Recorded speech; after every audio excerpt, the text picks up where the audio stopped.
I've spent a decent amount of time being into the visual novel genre of gaming, working my way ever so gradually through some of the critically acclaimed GOATs of this medium of storytelling. Alongside that, I've also tried to keep an eye out for the brand new stuff that's coming out that may very well be praised and raved about one day in its own right. So it came as somewhat of a surprise when just about a week ago I was introduced to a brand new upcoming visual novel title called Fault StP Lightcraft. Fault is actually a series that's been around for a little bit, telling a story of adventure, politics, and intrigue based in a setting where fantasy and magic meet science fiction, starting with its debut title, Fault Milestone 1, back in 2013. It's been a hot minute since a new Fault game has released, almost 7 years in fact, but suddenly developers Alice and Dissonance have returned with Lightcraft, a prequel/spin-off to the mainline story, while also serving as a starting point for new fans.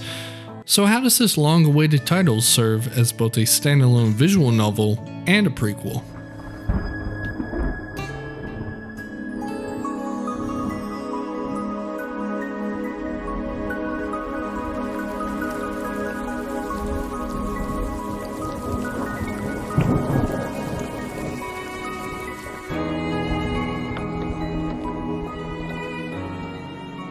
Lightcraft is a story that follows Kaji Oberg, a plain and average 14-year-old boy who is the son of a fruit farmer and resides in the kingdom of Rosenheide. As we quickly realize in the introductory portion of the story, reality is crashing down hard on Kaji as he begins to realize that his self-proclaimed dreams of being a great painter may be nearly impossible to achieve. Instead of being a grandiose tale of action and adventure, like perhaps his prior titles, Lightcraft decides to tell a more down-to-earth and relatable story of dreams, passions, and the challenges that follow while placing it within an extraordinary setting. Initially, the thing that caught my eye the most when looking into Lightcraft was the visuals of this game. It's no far stretch to say that this is an extremely gorgeous game to look at.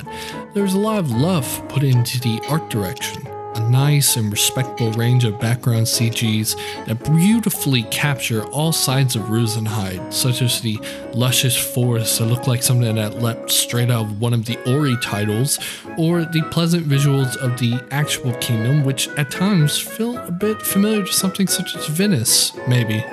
The Fault franchise proclaims itself as a series of cinematic visual novels, and it's never been more appropriate of a description than here.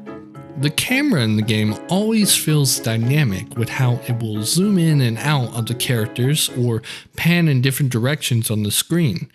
Unlike the common practice of most visual novels, where you would base the models of your characters off multiple different PNGs, all of the characters in Lightcraft are instead fully animated, emoting, lip-syncing, and moving their bodies in completely seamless fashion.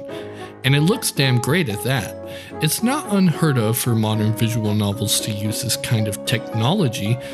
That being said, this is the first visual novel I've played that actually goes for this aesthetic, and I personally really like it. It's certainly a selling point for Lightcraft, and it really adds to making this entire experience feel, indeed, cinematic as the developers claim.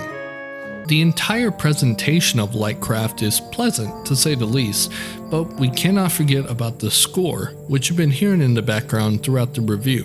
Composed by both Satella and Foxtail Grass Studio, the music of Lightcraft adds an equally pleasant and enriching addition to the overall DNA of this game. It just adds that nice little cherry on top to complete the whole piece.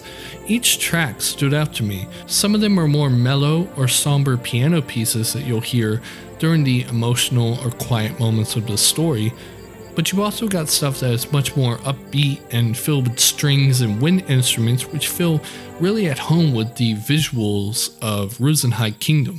Bits of folky, warm acoustic tracks here and there as well.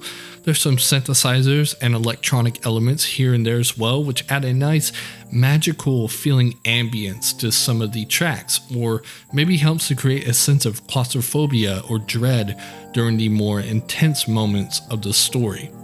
LIGHTKRAVTE has a very wide variety of stuff going on both on screen and during the story, and the soundtrack does an excellent job at enhancing all of it.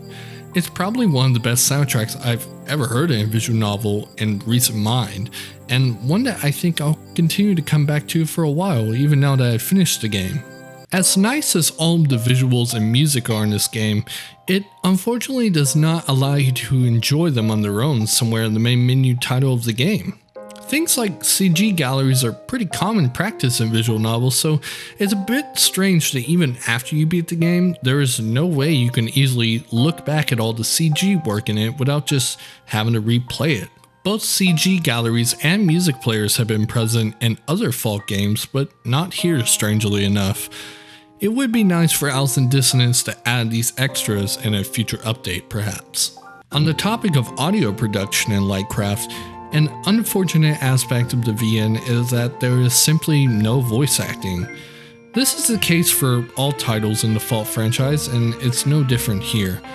I'm not sure if this lack of voice work in the game is ultimately a creative choice or a budgetary based one, so I won't truly deduct anything from the overall game because of that. Still, unlike a title such as Fata Morgana, where I think the lack of voice acting actually adds to the experience, the lack thereof here in LIGHTKRAVTE is a bit disappointing. I would have enjoyed hearing actual voices coming out of the various characters in this story. Hopefully, one day voice acting will become a thing in this franchise. Presentation is important in any visual novel, of course, but not nearly as much as the actual writing, characters, and story. So, how is that here in LIGHTKRAVTE? Well, simply put, I really liked it. As stated earlier, the story of LIGHTKRAVTE is much more grounded in a sense than the setting of Fallout might have you believe at first glance. Kaji is just a young boy who wants to be able to paint beautiful artwork, and the whole plot revolves around the walls that he hits and the challenges that he has to overcome in order to make that dream a reality. In terms of Kaji, I think he's a good protagonist. At times he's whiny and a bit extra, and for some that will easily get tiresome to have to read. For me personally though, I felt it was never a detraction, and I found myself enjoying the way he was written and portrayed immensely throughout. He's a very intentionally flawed protagonist, but his various characteristic traits kept him from ever feeling so flawed that I wasn't also able to empathize. Kaji isn't the only star of the show, as many other characters play a role in the narrative.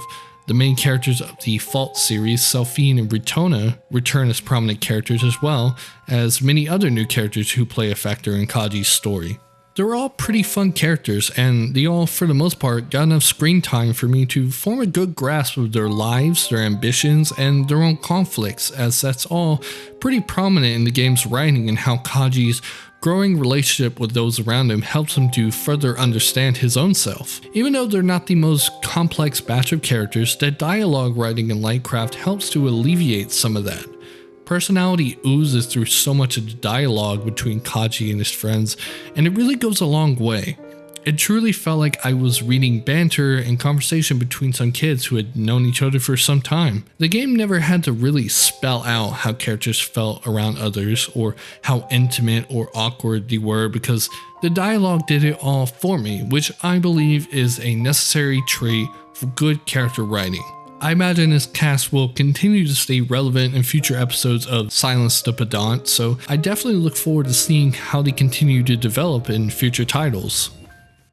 LIGHTKRAVTE is a very tender and personal story, and I can see that in a lot of the writing here. It feels very genuine with how it captures the feeling of loving and wanting to be great at something that you're passionate about, but having to question if it's really meant to be, and whether you're doing it for the right reasons. As someone who has gone through a lot of the same trials that Kaji has, this story really spoke to me and left me with a nice warm feeling after seeing how Kaji ultimately resolves his conflict. With all of these factors being considered, I'm giving Fallout StP LIGHTKRAVTE an 8 out of 10. It's a really great time, and I recommend everyone go give it a try if you're a fan of visual novels.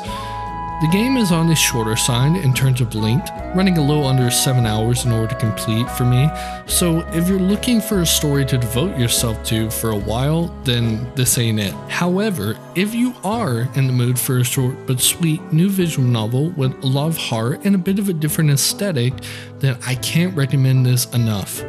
I'll leave a link to the Steam page in the description below. I sincerely look forward to what comes next in this franchise. That's going to do it for this review, everybody. Thanks for watching. I know it's been a while since we've done review vid like this, but I hope to get more consistent from here on with this sort of content. If you enjoyed this video, please consider subscribing or leaving a like or even sharing with some of your friends, as that greatly helps me out. I appreciate all of y'all who continue to stick around for this sort of content, and I'm sorry that I haven't been as consistent with it, but hopefully that will improve a bit from here on out.